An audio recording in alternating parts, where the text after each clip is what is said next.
প্রাকৃতিক সৌন্দর্য এক অপূর্ব নীলাভূমি হলো হাসাইগাড়ি বিল। স্থানীয়দের কাছে এটি নওগাঁ মিনি কক্সবাজার হিসেবেও পরিচিত। বর্ষাকালে বিলের অর্ধ জলরাশি এবং সূর্যাস্তের মনোরম দৃশ্য দর্শনার্থীদের দারুণভাবে মুগ্ধ করে। হাসাইগাড়ি বিল নওগাঁ জেলা সদর ও কেশবপুর ইউনিয়ন জুড়ে বিস্তৃত। প্রাকৃতিক সৌন্দর্যের এক অপূর্ব নীলাভূমি হলো হাসাইগাড়ি বিল। এখানে আপনারা কিভাবে যাবেন এবং কি কি আছে এই স্থানে এবং কত টাকা জন প্রতি খরচ হয়, এই সব জানতে পারবেন আজকের এই ভিডিওতে। তো ভিডিওটি লাস্ট পর্যন্ত দেখার জন্য অনুরোধ রইল। আমরা 6 বন্ধু হাসাইগাড়ি বিলে যাওয়ার জন্য অনেক আগে থেকেই পরিকল্পনা করেছিলাম। তো হাসাইগাড়ি বিলে যাওয়ার জন্য জয়পুরহাট রেলওয়ে স্টেশনের উদ্দেশ্যে আমরা রওনা দিই।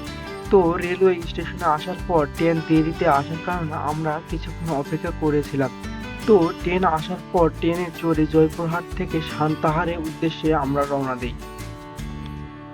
আমাদের জয়পুরহাট থেকে সান্তাহারে ট্রেনে যাওয়ার জন্য জন প্রতি 55 টাকা করে টিকিট কাটতে হয়েছিল।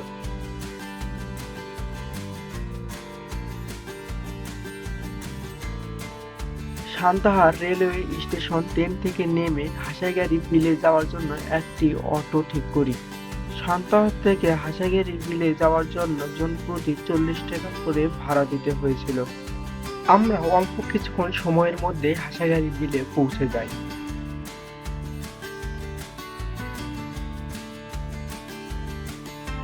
যারা দূর থেকে গাড়ি নিয়ে আসেন তাদের জন্য এখানে গাড়ি রাখার জন্য একটি গ্যারেজও আছে।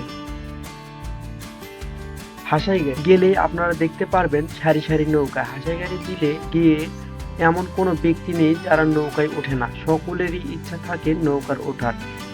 এই বিলের প্রধান আকর্ষণই হচ্ছে নৌকা।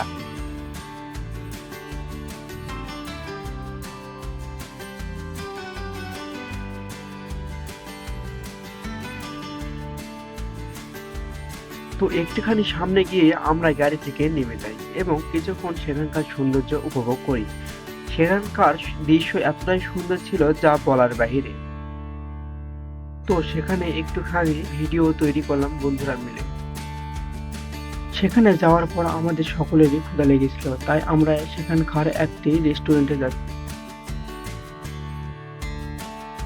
রেস্টুরেন্টটি দেখতে বেশ সুন্দর এবং সেখানকার পরিবেশও বেশ ভালো।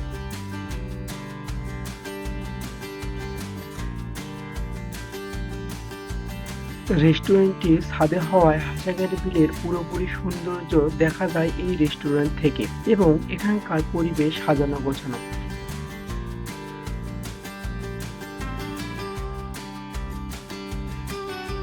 এই রেস্টুরেন্ট থেকে হাসাইগাড়ি বিলের সৌন্দর্য দেখা যায়। হাসাইগাড়ি বিল কতটা সুন্দর তা এই রেস্টুরেন্ট থেকে না দেখলে আপনারা বিশ্বাসই করবেন না।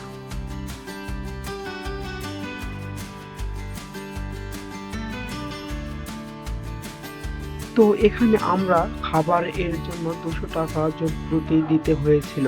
আপনারা যেমন খাবার খাবেন তেমনই টাকা গুনতে হবে। তো খাবার শেষ করে আমরা একটি নৌকা ভাড়া করি, আর এই নৌকা ভাড়া করার সময় আমরা ঘন্টা চুক্তি করে নেই। প্রতি ঘন্টা প্রতি 200 টাকা করে নেয়।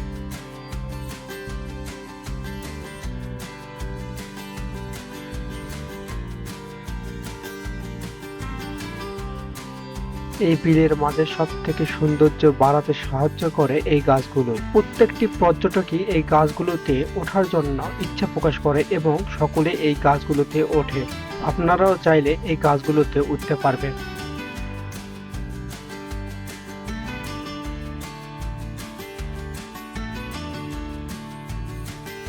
আমি এই গাছে না উঠলেও আমার বন্ধুরা কিন্তু এই গাছে ঠিকই উঠেছিল। তো আমাদের খরচ হয়েছিল জন প্রতি 450 টাকা করে জয়পুরহাট থেকে হাসাইগাড়ি বিল পর্যন্ত। তো ভিডিওটি ভালো লাগলে একটি লাইক করবেন এবং সাবস্ক্রাইব করবেন।